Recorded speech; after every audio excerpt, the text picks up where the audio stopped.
Welcome to the Bachelor Breakdown, where we break down the game of life. Especially the games that men play. I'm your girl, Erica. I'm Ashley. Let's break it down. Today we'll be breaking down being single and over 30. Let's get into it. So here's the play. Here's what you can't make up. Society and men want you to believe that being a woman, being single, and over 30 is a bad thing. And they'll even go as far as to say, like, oh, she's single and she's over 30. There must be something wrong with her. And Oh I my can tell you that that's a lie. I'm Yes, single, I'm 35, and my life is pretty fantastic. What about you, Erica? I agree. I mean, I didn't want to tell my age, but you did. So. But I'm single, I'm 37, and honestly, my 30s and being single is amazing for me because I spent all my 20s in two long-term relationships. Not bad guys, but just not the right guys because then I'd be with them, right? Right? But it's kind of funny what you mentioned, which is when people see a woman in her 30s and she's single, they think, well, something has to be wrong with her. She has to be a nut or overbearing. And the truth is, it's far from that for a lot of women. And I think for a lot of men, it's just, not just women. I know a lot of men deal with the same issue. And the question is, why does society look at single women as a problem to be solved rather than maybe she's just taking her time? Maybe she's fulfilled. Yeah, and I think the pressures that women face, like in Yes. their 20s, like, oh, because of the narrative that you need to be settled down or you only have so much time to have children. Yes. The pressure that they put on women to be in a relationship or married and have Mhm. kids by the time that they're 30 is unrealistic because they don't do the same to men. Like, Not at and they'll all. label like a woman who is single, who's never been married, who doesn't have kids, like, and she's over 30 as like a spinster or there's something wrong with her. Whereas men who are single and over 30, like, they're a prize. And I just think that those narratives are toxic. They are, and if a woman's focusing on her career, she's too driven. She's too, you know what I mean? She needs to slow down. Whereas a man who's focusing on his career and maybe not a relationship is seen as someone who's extremely ambitious. It's all positive. But I don't know if you're like me, but I'm hoping I have a Kourtney Kardashian moment where the love of my life is going to come in my 40s, and I'm fine with that because as much as society makes me feel like something's wrong, especially living in the Midwest. I mean, the first Oh my question, God. if Yeah. I meet someone at Pilates class, is, oh my gosh, do you have kids? That's the first question. Hmm. And I say no. They're like, are you married? That's the second question. And then after that, it's like, I have the plague or something. It's like, Yeah, no, well, why not? exactly. Well, I think that the idea is that, or the narrative is that, like, a woman's worth and value is tied to how desirable she is, or um, her ability to meet and be in relationship with someone, or her ability to have children. Like, they don't. That's not what that. Those aren't the values that they place on men or the assumptions that they place on men. And I feel like there's a real. So I have kids. I have two kids, and I have my kids young. Um, but I feel like what drove me to that was that, when you're a young girl growing up, the conversation about like relationships and sex isn't, oh, well, it isn't constructive. Like, they don't give you a lot of guidance in that. When you're a young girl, it's like, don't have a boyfriend, focus on your school, or don't have sex. That's kind of all I got.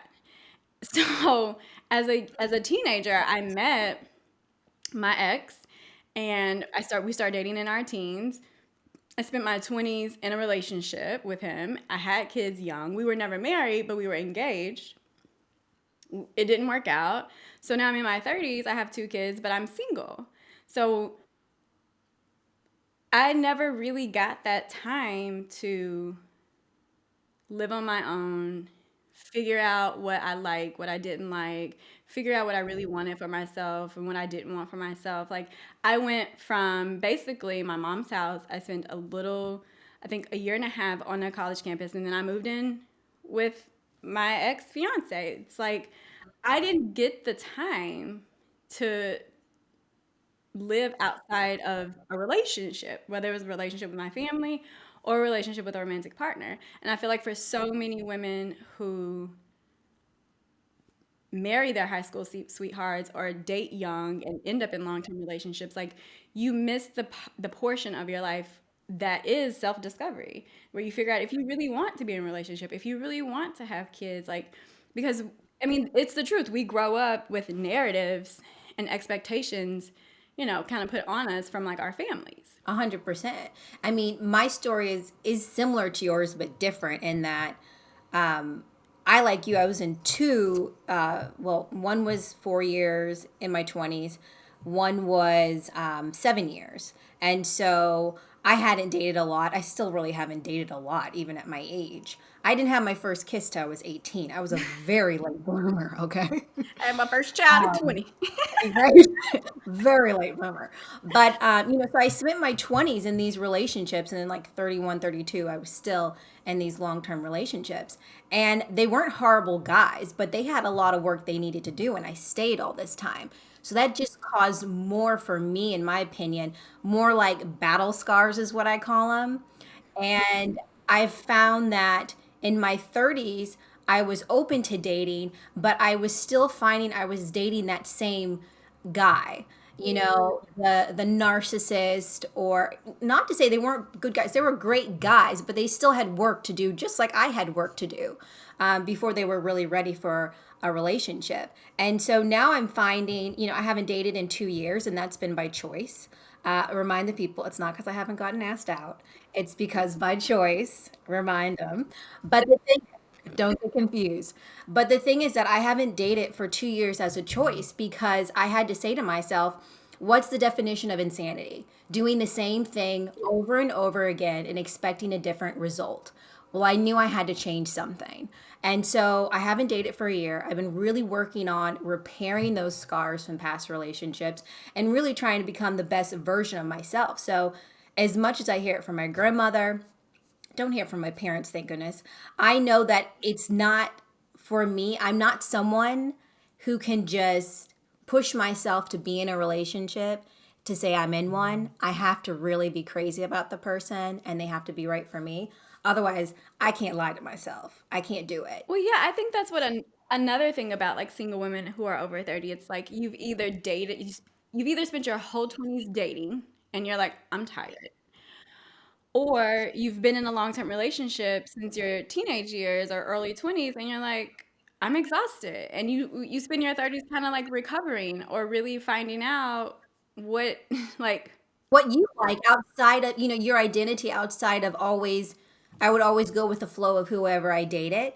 So it's been a real like cool thing for me to really say like, okay, like what do you want to do, Erica? What do you like? Like, you know what I mean? Just yeah. getting back to the basics and getting to know myself better. Yeah, and for me it's been like so I mean, I'm so happy. I don't want to sound like, oh, girl. I don't want it to be like, oh, your relationship was bad. Like, but I'm so happy right now being single. And I think we need to clarify because being single doesn't mean you're alone.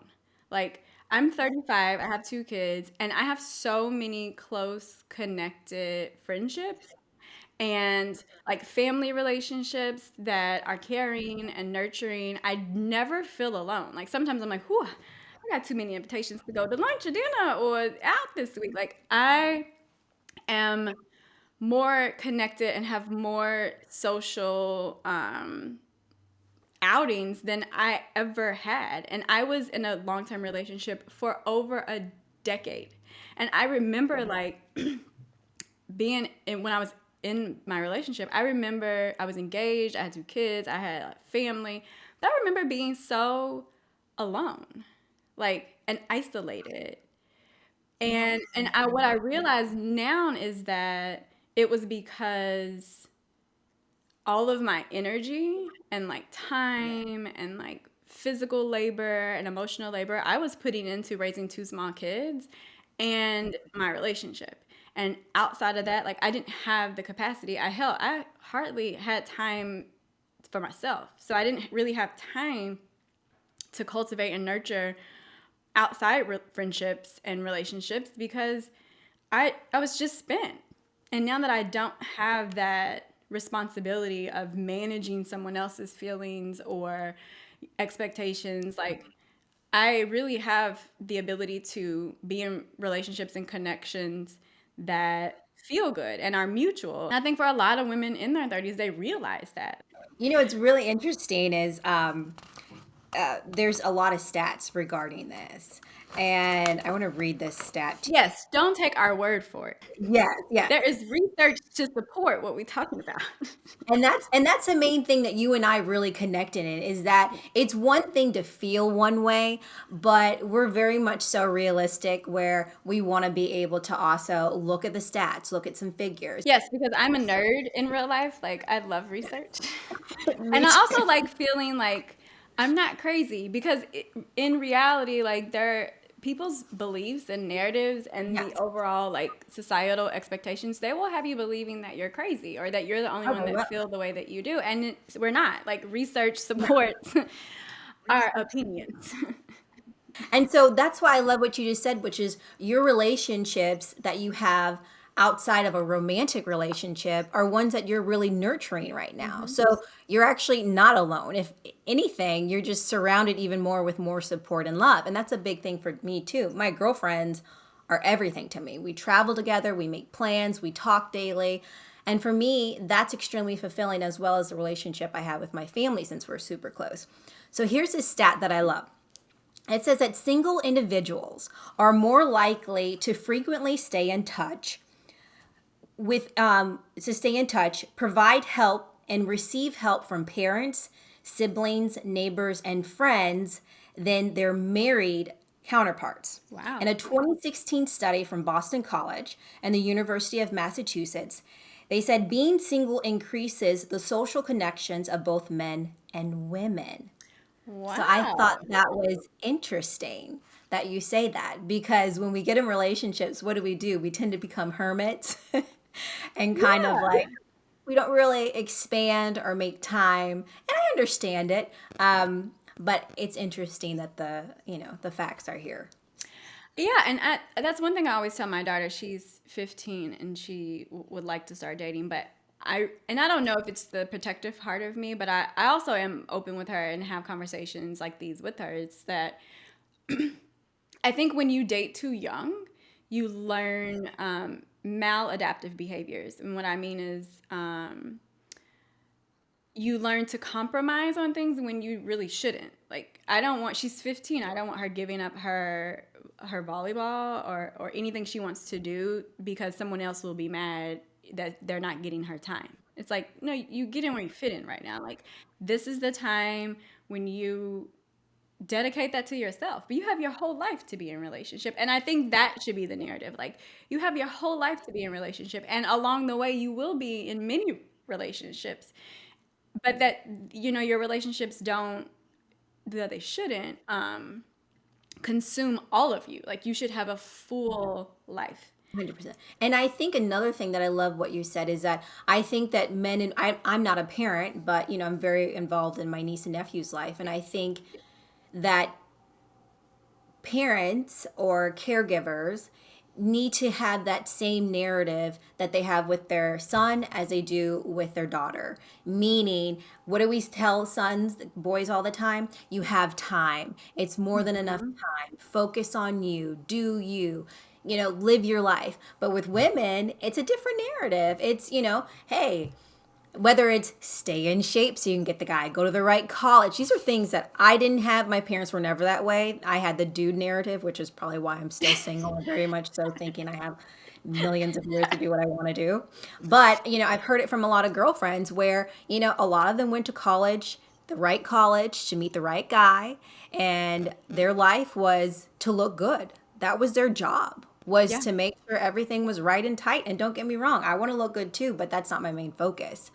And I think that because that was a narrative they were taught from such a young age, that a woman's value is only seen in her physical and not what's in here and here. Whereas the boys, it's always, we nurture them, be you, do this. So I think it's really about making sure that our boys and our girls are getting that same narrative to really go out and do themselves. Absolutely. And I think older women realize that um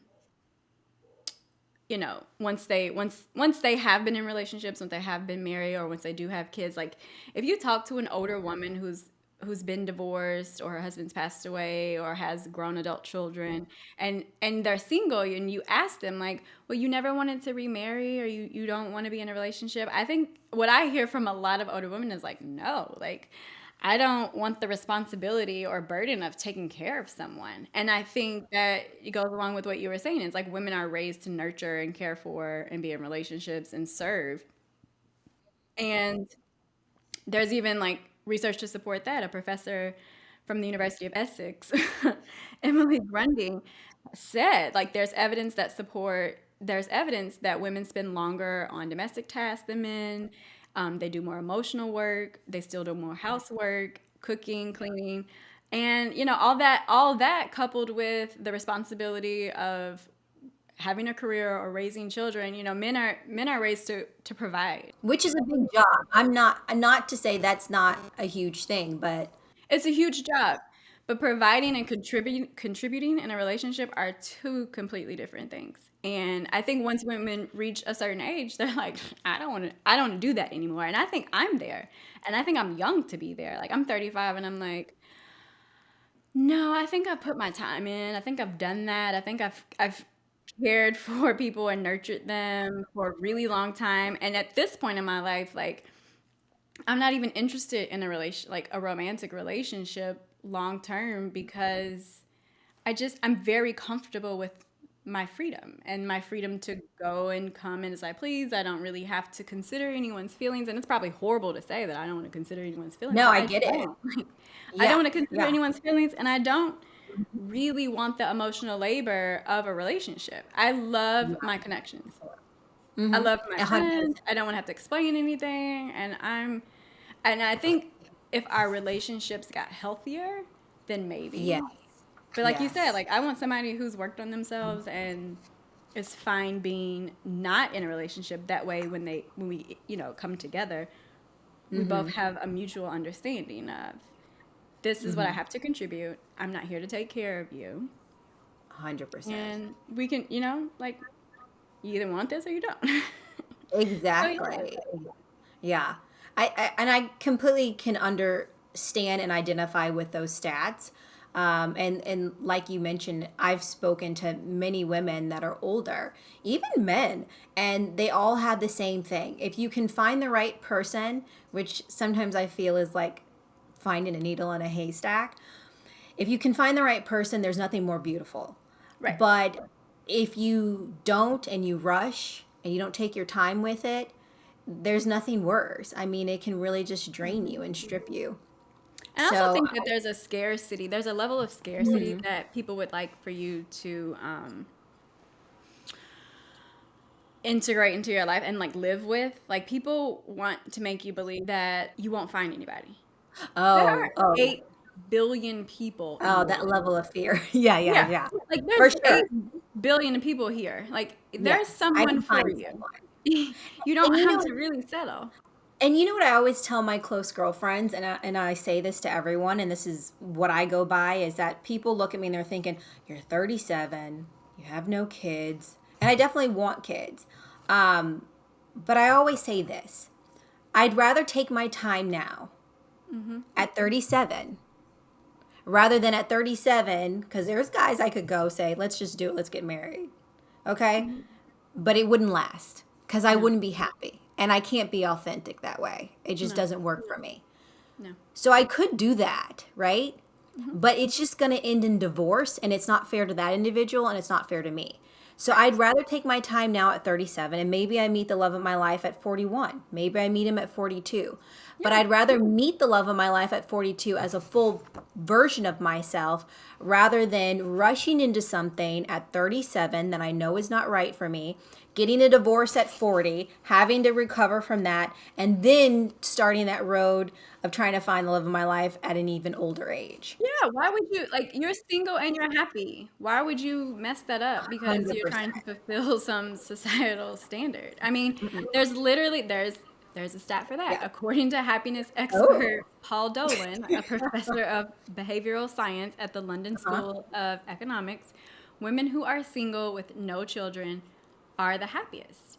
And he Oh. explains that while men derive benefits from marriage, the same Mhm. cannot be said for women, which I think is shocking because Well, I get it. I mean, but you get it. Like you are single and happy, and why would you trade that in and be miserable just because society says you should be? Relationships are too hard. And it's one thing I always say, and I think my grandmother used to say this, baby girl, when you go out and you start looking under rocks, is when you find roly polies and you find snakes and stuff you don't want. So that's the thing. Exactly. Don't go looking for it. I just really believe that, and I'm someone who's very strong in my faith. I believe that if you focus on you, if you have faith and you trust in God, it's like there's this illustration of Jesus. I don't know if you've ever seen this. And he's standing, and behind him, he has a little teddy bear. And there's a little girl in front of him. And the little girl is standing in front of him. And he's just like, trust me. Because she wants the teddy bear so bad. But he's like, if you just trust me, if you have that blind faith to know that I know what's in your heart and what you want, I'm going to provide it. Your person is out there, but you first have to trust that you're worth it and that you can spend the time to pour into yourself and that the right person is going to identify that and see that within you, and then it's going to happen. But if you don't trust in yourself, if you live in fear, what are you going to do? You're going to run out and get in a bad relationship that's going to cause even more damage to both parties, and it's not going to end well, and you're going to be even farther away from what you want. So that's my philosophy. I'll stop I preaching, love but that. that's what I live by, you know? I love So that. I think that's that's my beautiful. thing. Yeah. I'm just at the So point you where I'm like, it'll happen when it's ever supposed to happen. And it right now, exactly. I'm enjoying my life. Exactly. So let's go ahead and move on to one of my favorite parts in the podcast, which is what we call in-game adjustments, where basically we talk about new ways to approach the game in life based on what we just spoke about. So you gave a lot of great suggestions earlier, which was, for you, you have great relationships with your friends, with family. So a big thing I think right now, while you're single and playing the waiting game, is to really continue to cultivate those important relationships in our life and really to diversify that. Whether it's you have a group of friends that you talk about certain things in life. You have a group of friends that are the fun party friends, and you have the friend that's the cafe we can sit and we can talk for hours. And like you said, travel with like friends that you travel. I have a friend who I love to travel with, and it's interesting because we've traveled together with our exes before, like many times. Like we've traveled for years together. We traveled as families, like my family, her ex, my ex. And when we both like exited our relationships, we traveled just as homegirls. I love And it. it was the best trip for both of us. And mind you, we're older, but we both like had a moment where we were in Venice and we looked at each other and we were like, I'm having so much fun. Like this is the It's the best best. trip I've been on. And we had gone on some really nice trips before. Yeah, And it yeah, wasn't because I think it was because we just had the freedom to actually be and do what we wanted. Like our exes didn't exactly. like to walk around. They didn't like to adventure. It was we were in a place, we were in a house, and we had everything brought to us. Whereas when we Yeah, were single, it was like we're walking the streets of Venice having and fun, right? having fun and just kind of exploring. And it was a level of freedom that we were like, oh, this shit is It's nice. great, Like this is right? Well, more of this. I'm the same we've been way. missing Yeah, out on this. Like, so right. it's very important to diversify your friendships 100%. and A hundred. cultivate those meaningful relationships all throughout your life. You don't have to Oh, yeah. invest everything into just your romantic relationship. 100%. I have a good friend, Miriam, and I, we travel every year for 2 weeks. Well, actually, for a month, I fly over and we just travel all throughout Europe. And I love it's the that. best thing. And for me, it always resets me. You know, Hmm. she's the friend that is like family. We bicker like sisters and just have the best time. So I agree with you. There's nothing better, in my opinion, than that great like relationship with like another female that's like a sisterhood. So totally Yeah. agree. Another thing that's really important that I find that's good for me is cutting the noise because Yeah, you I don't can't know care about what why, people say. but everyone seems to think I've asked for their opinion or their guidance. And last time I checked, I didn't. So that's another thing is that you've got to learn how to cut the noise. And really quick, I want to bring up, did you see the article recently with Jennifer Aniston? I saw the pictures, girl. The pictures. I'm 35. I don't look like Jennifer. I'm trying to look like Jennifer. I was like, oh, Jennifer. I saw the pictures. She looks so good. She looks amazing. But the thing is, she was saying that, throughout her relationship with Brad, there was always these tabloid stories saying, she's pregnant, she's pregnant. Then when they split up, they were saying that, he split up with her because she didn't give him a child. She didn't want to mess up her body, is what the tabloids were saying, which was actually far from the truth. She had actually undergone IVF and it just didn't work for Oh her. wow. It just didn't work. And sometimes Yeah. it doesn't work. Yeah. And it doesn't make her less of a woman.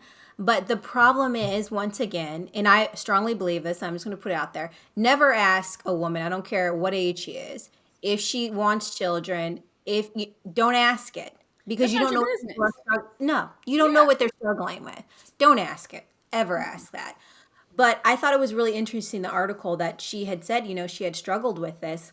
And for her, she had to cut out the noise because Yeah. every tabloid was attacking her and attacking her, her femininity because she didn't have a child or, so I'm just saying if she can cut the noise with the world Yeah. on her shoulders, we can cut the noise with a little chitter chatter around us. So Yeah. And that's just really, I mean, it all boils down to knowing what you want and like really 100%. releasing the expectations that are put on you. 100%. And knowing what you want is also a big part of just pouring into yourself, which is the last one for me, Yeah. suggestion, which is, I'm type of person where I'm kind of a lone wolf. I love Hmm. people, but I'm very much so a loner. And for me, I worked in television for years and I would be so exhausted at the end of the day that Hmm. I needed to literally go in a cave and just regenerate. I Yeah. don't want anyone talking, I don't want anything. And I found that those moments when I would shut off the world for a day or two and really just pour into myself was Hmm. when I really came out even a better person. Yeah. Sometimes we need that time just to focus on us, just to do us, to really, be a better version. So, whatever that is for you. I'm very much like you in that way. Like Yeah. very much an introvert. Hmm. And the way I recharge my batteries is like being in solitude, like Yeah. having the time to myself to rest and reset so that I fill my own cup first. I love, I heard this, I don't know who said it, I did not say it, but it's, it's the saying like you can't pour from an empty cup. But someone took it further and they said, let people benefit from your spillover. So pour into Oh, yeah. yourself so I love much that. that people benefit from the spillover, the excess. And Yeah. I thought that was beautiful I because do too. you can't really give from a deficit. And if you You do, you're can't. doing it at the expense of your own self and your health and your well-being. And if you really 100%. look at people benefiting from you, your extra, your excess, that is a Hmm. beautiful way to make sure that you give to yourself first and let everybody benefit from the excess of what's coming spilling over. So I like that. I love that. I think that's so beautiful. Well, I honestly think that's a beautiful place to end, Ashley. Oh, thanks, Eric. I'm so excited for this. This has been so good. And we wanted to start this podcast because Ashley and I are cousins, and we would sit and we'd meet. Ashley would be like, girl, let's just go grab coffee. Let's grab tea. And we would have these great conversations. Yeah. just about life and what we were going through or people in our lives were going through. And it brought us such healing to have that time to just chat. And that's why we wanted to do the podcast so that we could just chat with you. And this is our first one, but we're going to have several, and we're going to have different guests that are going to come on and give their opinion. And we're going to have it so that you guys can also join the conversation. But that's ultimately why we started this. We want to thank you so much for joining us on our Thank you very so first much. episode. And until next time, be you, do you, love you. Love you. Bye.